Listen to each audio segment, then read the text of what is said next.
আসসালামু আলাইকুম বন্ধুরা। আশা করি আপনারা সকলেই ভালো আছেন। আজ আমি আপনাদের জন্য এমন একটা ফোন রিভিউ করতে যাচ্ছি, যেটা আপনি ১০-১১ বাজেটের মধ্যে পেয়ে যাচ্ছেন। ফোনটির ডিজাইন দেখতে হুবহু আইফোনের মতো। এই বাজেটের মধ্যে এই ফোনটি কিনে আপনারা আইফোনের মতো কিছুটা ফিল করতে পারবেন। আর এই ফোনে এত ফিচার অ্যাড করা হয়েছে, যা কল্পনাই করা যায় না। অনেকে হয়তো ভাবতে পারেন এটা কি ফোন হতে পারে। এই ফোনটি হচ্ছে ইনফিনিক্স ব্র্যান্ডের ইনফিনিক্স স্মার্ট 8। আর এই ফোনটি দেখতে একদম আইফোনের মতো বলা যায়। তাছাড়া এই ফোনে এই বাজেটের মধ্যে এত সুন্দর ডিজাইন এবং এত ফিচার অ্যাড করা হচ্ছে, তা সত্যি অবিশ্বাস্য। তো কথা না বলে শুরু করা যাক। শুরুতে যদি এই ফোনের ডিজাইন নিয়ে কথা বলি, তাহলে এই ফোনের ডিজাইন ছিল খুবই সুন্দর এবং কিউট একটা ফোন।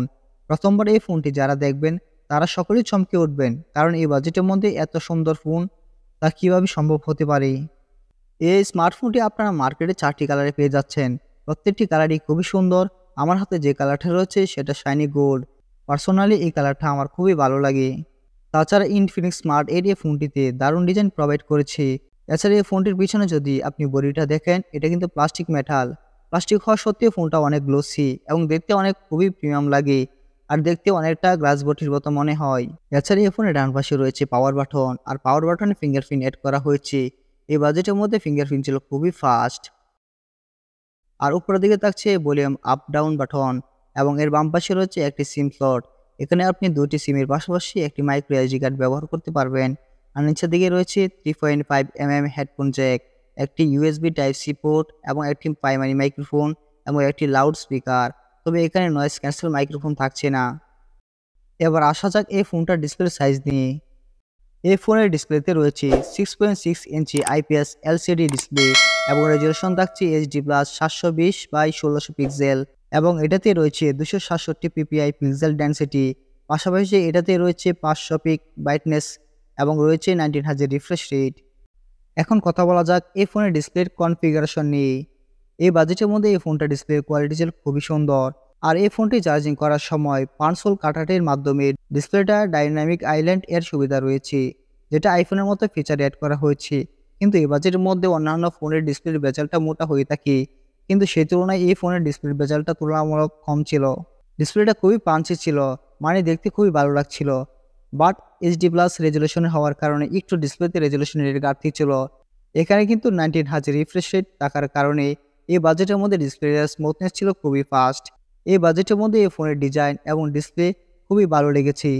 এই ফোনটির ডিজাইন এবং বিল্ড কোয়ালিটি ছিল খুবই শক্তপোক্ত, যা আপনি এক হাতে লম্বা সময় পর্যন্ত ব্যবহার করতে পারবেন।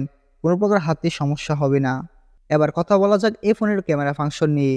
এই ফোনের ক্যামেরা সেটআপে ডুয়াল ক্যামেরার পাশাপাশি একটি রিং এলইডি ফ্ল্যাশ লাইট দেওয়া হয়েছে। এই বাজেটের মধ্যে ফ্ল্যাশে রিং লাইট দেবে তা ভাবাই যায় না। মেইন ক্যামেরাতে রয়েছে 30 মেগাপিক্সেল, 0.3 মেগাপিক্সেল ডেপথ সেন্সর। এখানে 13 মেগাপিক্সেল ক্যামেরা দিয়ে আপনি তেমন হতাশ হবেন না। ক্যামেরার পিকচার কোয়ালিটি ছিল খুবই সুন্দর। তাছাড়া পিক্সেলের ডিটেলস তেমন একটা ব্রাইটনেস ছিল না, তবে অনেকের হয়তো ভালো লাগতে পারে।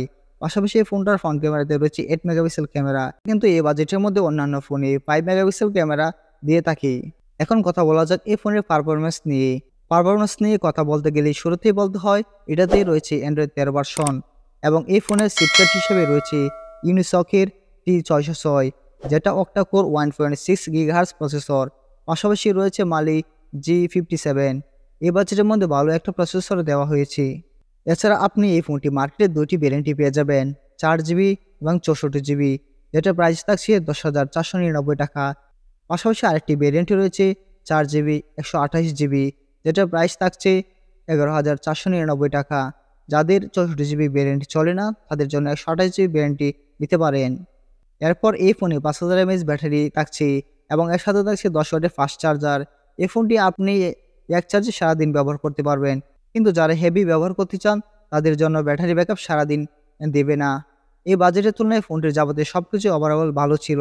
এরকম নিত্য নতুন ভিডিও পেতে আমাদের চ্যানেলটি সাবস্ক্রাইব করে পাশে থাকুন এবং আমাদের ফেসবুক পেজে যুক্ত হতে চাইলে ডেসক্রিপশনে আমাদের ফেসবুক লিঙ্কটি দেওয়া থাকবে। ধন্যবাদ। আসসালামু আলাইকুম।